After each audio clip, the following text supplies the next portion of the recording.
Lutë deputetët që me ngritje dorë të deklarohen. Kush është për këtë rezolutë që është propozuar nga zoti Gruda? Kosova dhe Shqipëria kanë votuar mbrëm rezolutën për mbrojtjen e liderëve të ushtrisë çlirimtare të Kosovës, të cilët aktualisht ndodhen në Hag, por me një dallim mes dy shteteve. Përderisa Kuvendi i Shqipërisë votoi unanimisht rezolutën me të cilën synon të hedhë poshtë të gjitha akuzat kundrejt ish liderëve të UÇK-s, në Parlamentin e Kosovës kjo rezolutë nuk o votua unanimisht.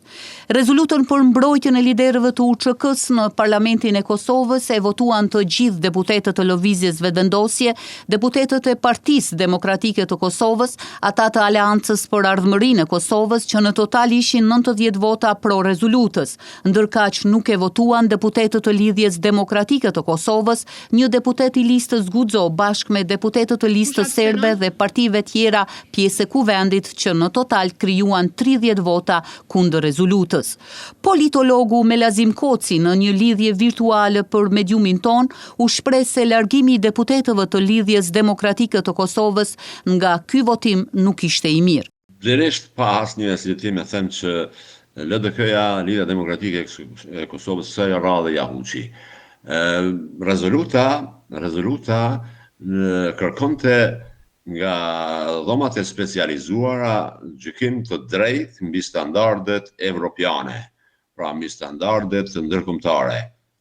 Rezoluta nuk kërkonte amnestimin askujt, kërkonte gjykim të drejtë dhe të paanshëm.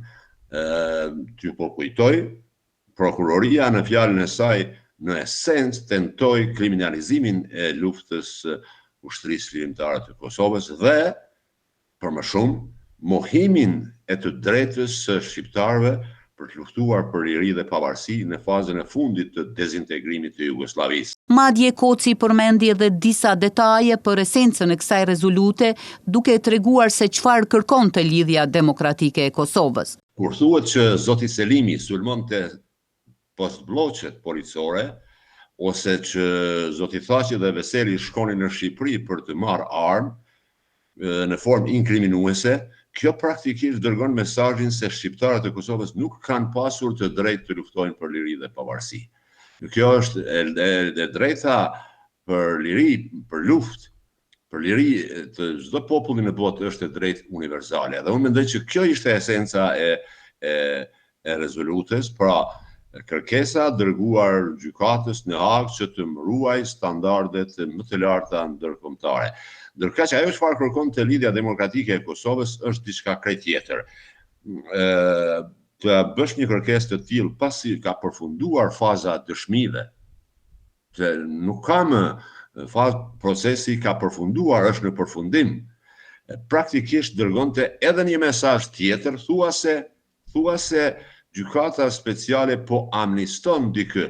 Në fakt gjykata speciale e Hagës është duke tentuar të inkriminojë luftën e ushtrisë çlirimtare të Kosovës, dhe kjo është më e rënda. Profesori Koci gjithashtu tha se kërkesa e LDK-s ishte një huqje. Lidhja Demokratike e kësaj radhe ja huqi krejtësisht dhe ishte në frymën e kërkesave të tyre rëndom në këto 20 vitet e fundit. Përmbajtja e rezolutës që është neutrale do duhej të ishte edhe me disa nota më të larta, tha profesori Koci. Rezoluta është shumë neutrale dhe mendoj se ka mundur të ketë edhe nota pak më të larta. Çortimi për dhomat e specializuara në Hag. Ajo është shumë e kujdesshme, kisha për të thënë neutrale, por mendoj që është dashur të futen edhe disa elemente tjera, duke dërguar mesazhin që nuk pajtohemi me inkriminimin, kriminalizimin e luftës çlirimtare të Kosovës.